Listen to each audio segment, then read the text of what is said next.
Sick and tired of marijuana controlling your life? Have you had enough, but can't find the strength? Call it weed, pot or marijuana, it's all the same.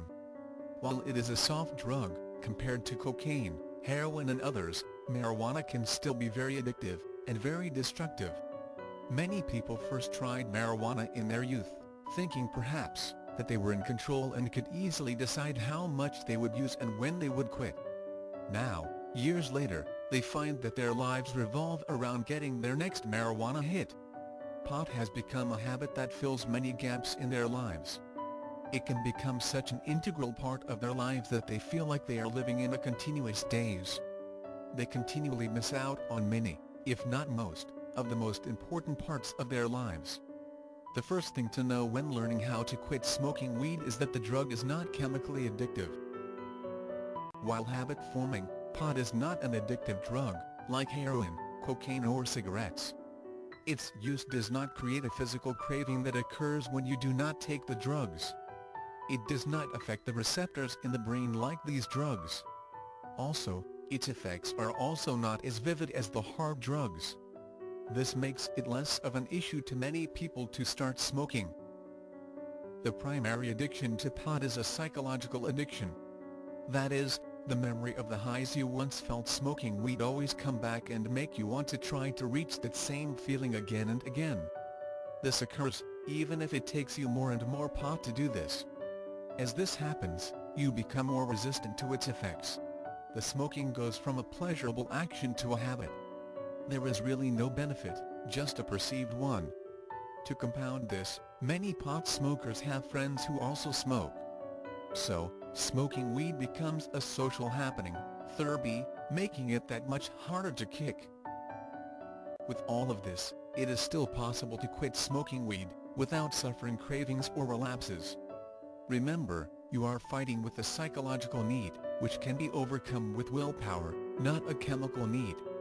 While this may sound easy, it can of course be a lot harder in practice. You must remember that the habit can run very deep, especially for those who have smoked for years. Quitting can be accompanied by anxiety and depression as you learn to live life without the constant smoking.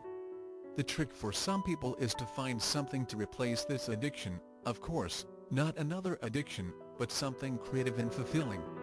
Something that makes you happy, without an extreme high, you may try to latch onto as an alternative. So, how do you quit smoking weed? You must first realize you do not crave weed, but just want it. Additionally, getting some help is also not a bad way to go. One of the best programs available is the Easy Quit Marijuana audio program, also known as Cannabis Coach Quit Smoking Program. The program is guaranteed to help get anyone off weed by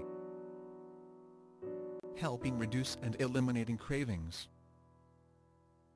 giving you back the passion and drive in your life that you lost when marijuana took over, appealing to all different types of learners with multimedia audio, visual, memory,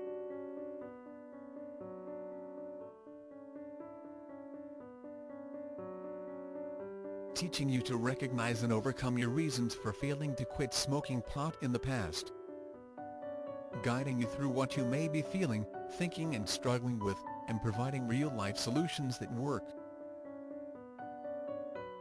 Training you to train yourself to make the changes necessary to ensure you don't fall back into the trap. Using proven strategies to teach you to not only quit smoking, but to improve the areas of your life that led you to become susceptible to addiction in the first place. The unique audio components of the program are downloaded to your computer. This 5-part whole body and mind audio program is designed to make the quitting process as simple and painless as possible. Once you learn to adapt to a life without marijuana, you will find you can quit smoking pot forever.